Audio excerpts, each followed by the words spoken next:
शागन से खबर जा प्यार के झूठे वादों और छलावों की दर्दनाक कहानी।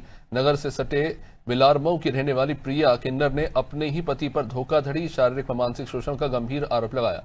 प्रिया ने पुलिस प्रशासन से अब न्याय की गुहार लगाई है। हालांकि उनका कहना है कि अब तक कोई ठोस कार्रवाई नहीं की गई। बता दें कि प्रिया साल 2022 में एक ऑर्केस्ट्रा कार्यक्रम करने आई थी। इसी दौरान प्रिया की मुलाकात इस युवक से हुई। मुलाकात जल्द दोस्ती और फिर प्यार में बदली। युवक ने प्रिया को शादी का झांसा देकर अपने प्रेम जाल में फंसाया और कुछ समय बाद दोनों ने सामाजिक रीति रिवाज अनुसार शादी भी की। प्रिया का आरोप है कि शादी के बाद युवक का व्यवहार पूरी तरह बदल गया। उसने प्रिया से लगातार पैसों की डिमांड की।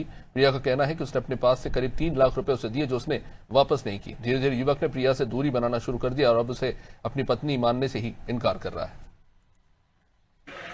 कब किसको धोखा दे दे, कब अपने चंगुल में किसी को फंसा ले, ये कुछ कहा नहीं जा सकता।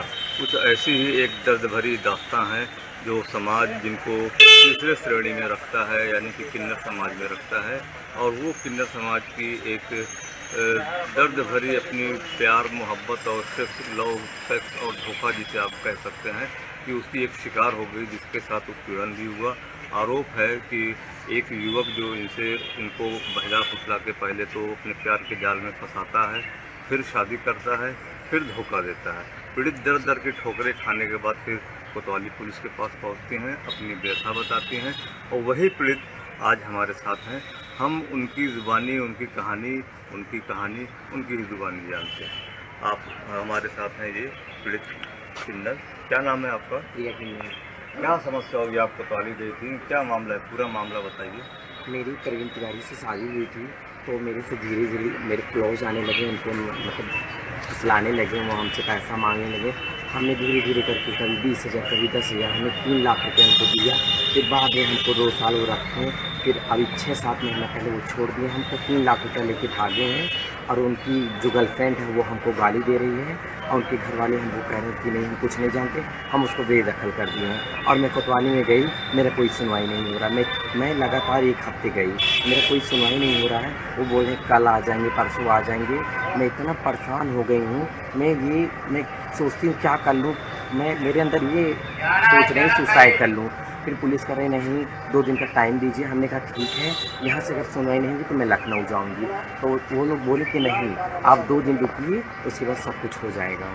ये शादी आपकी कहाँ हुई थी? मतलब मंदिर में, कोर्ट मैरिज कैसे हुई थी? ये मेरी शादी चिरैया मोड़ पे हुई थी। शंकर जी की मंदिर है, वहाँ सब महिला मेरे साथ ही, मेरे हल्दी का रस्म हुआ, और वो मेरे साथ आए, मेरे सेनुदान हुआ, सब चीज़ उनका मेरे पास है। सेनुदान है, चुनरी है, साड़ी है, सब कुछ जो चढ़ाए थे वो सब कुछ मेरे पास है। ये जो आपने पैसे की बात कह रहे हैं, ये आपने नकद में दिया था या फिर बैंक अकाउंट के जरिए दिया था? किस तरीके से आपने ये पैसा दिया था? या फिर कोई गवाह है उसका, या फिर शादी जो आपकी उसमें कोई गवाह है जिसे आप पेश कर सकें?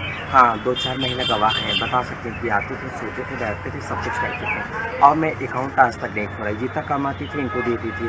ऑर्केस्ट्रा में जाती थी, 5-5 हज़ार में जाती थी, सब इनके नाम कर देती थी। मैं आज तक खाता नहीं खोला, इनके कहने पे खाली खाता नहीं खोलाई। और मैं ज़मीन लेने वाली थी तो भी नहीं लेने दी मुझे। आप कहाँ अभी फ़िलहाल आपका मूल निवास कहाँ है, और अभी आप कहाँ रह रही हैं इस समय? इस समय मैं बिलारमऊ में रहती हूँ। बिलारमऊ कटार मोड़ चौराहे पे रहती हूँ।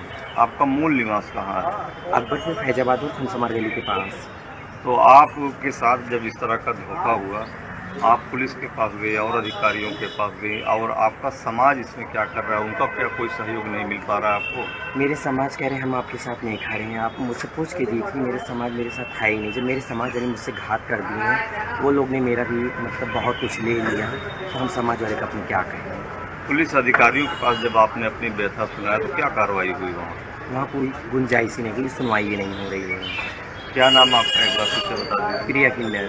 ठीक है, तो आप देख रहे थे ये प्रिया किन्नर हैं, जो अपनी व्यथा पुलिस अधिकारियों के पास भी सुनाई और बताया अपनी पीड़ा को। और वहाँ पे इनके अनुसार कहा जा रहा है कि वहाँ पे कोई सुनवाई नहीं हुई, और इनकी शादी जो है एक मंदिर में हुई इनके कथनानुसार, और इन्होंने नगद पैसे भी कई किस्तों में कर करके दिए, जिसको लगभग 3 लाख रुपया इनके द्वारा बताया जा रहा है। अब इसमें एक सोचने और समझने वाली बात है कि जब एक पीड़ित किन्नर इस मौके पे, इस हालात पे पहुंच चुकी है, जिसमें इनके समाज के लोग ही इनका साथ नहीं दे पा रहे हैं, अब ये देखना दिलचस्प होगा कि पुलिस क्या इनका साथ देती है, समाज क्या इनका साथ देती है, और ये जो सभ्य समाज कहा जाता है उनसे क्या सहयोग मिलता है। फिलहाल जिन वो भी इनके अनुसार वो फरार बताए जा रहे हैं। मैं नौशाद मंसूरी, कैमरामैन विशाल सोनी के साथ अनादि टीवी।